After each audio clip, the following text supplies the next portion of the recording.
Watch this video.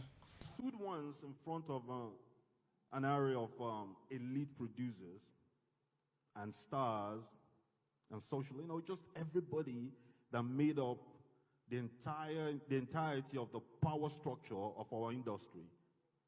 And I wanted to say something, and they kept saying, "Oh, let another person." I was a young actor then, and I said something that a lot of people still consider abominable to this day, and I'm about to say it again.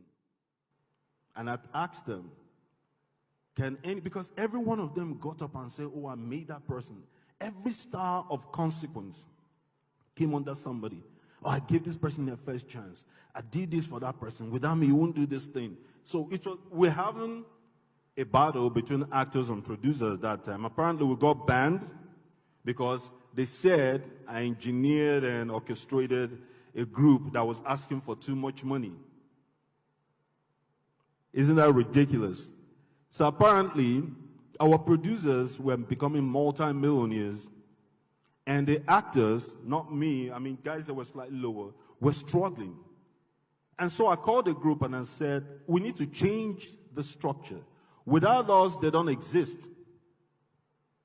We are the ones the fans know. We're the ones with the gift and the talent. Why would they be earning more than us? Why is there no balancing skill, some sort of skill where at least something could be measured, barometer by which they will say at least we're doing well? Why is the gap so distinct? Why is there a total disconnect in the wealth appraisal between us and them? So I said everybody should start asking for more money. So they got together and banned me for 2 years. And when they banned us for 2 years, they brought a new crop of actors to take our place. Check the history. Totally relatable story you can find in our archives. So these new guys they brought could not make the billing. They weren't making enough money. The fans totally rejected them. They could not make the 1 million sales, 2 million sales that we were snapping out of our repertoire with our movies. So they came back to bring us back. Isn't God wonderful? They brought us back. On the negotiating table, everybody had something to say. I made you. Without me, you wouldn't have been that. I give you your first chance. My colleagues kept quiet because everybody had a leaning, had somebody to point out to say, without you, I wouldn't have been whatever it is I became. So I said one thing, and I said, can somebody in this room stand up and truthfully claim that without them, that I wouldn't have come up? Not one person. Not one person. Because I knew how I started it. I knew the belief that I had. The belief base that I had. It was totally, I just fixated on God, refused to do small roles. For the first 2-3 years of my career, I couldn't do a major role because they kept giving me small roles. And I refused them. I said if it's not a major or a lead, I'm not doing it. So 3 years for a guy that just left home, it's a long time to be broke. Trust me, at some point you will bend. You will compromise. You will take the little pigeons. But my self-value was way too high.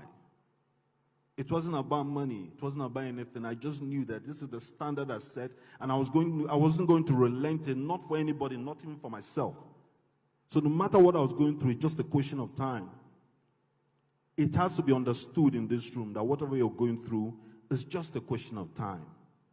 The overriding factor is your total belief in yourself. And so my day came one day. Some of the most established stars had gone for an event in London called Afro Hollywood. And so there was a space, a vacancy of top male stars for film. They went there, stayed longer than they planned, stayed over a month. So they said, okay, there was a vacancy. How are we going to fill it? We need to make movies. These guys are not coming back. But there were female leads. So they said, okay, you know what? Where's that guy, that funny boy with a funny accent that is always rejecting small roles? Yeah, go bring him. Let's make do with him for a few days before the big boys come back. So they brought little me.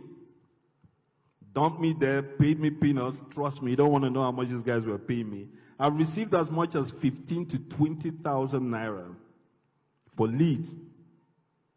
In dollars, let me explain it. It's less than $30, $40, or maybe $50 at worst. So they brought me back. I did 4 films, being paid peanuts. Every time I was paid peanuts, something was wrong with the wardrobe. I would spend out of that little money because I had to look right. That's one thing, when the opportunity meets, okay, your preparation. I was always prepared. It was almost like I lived all my life waiting for this chance. And when it came, we wrote 4 films. I spent 80% of what I was paid looking right for the film. So all my earlier films you saw, that was me buying the wardrobe out of my pocket. I finished those 4. The big boys came back. They kicked me out again and stuck with the big names. But lo and behold, all 4 films came out, all over 1 million sales. So they had no choice. They came back for me to say, okay, you know what, you can come back. We'll see that you really deserve a place here. And I charged them 1 million per script after that. It was that simple. Your chance will come if you understand you.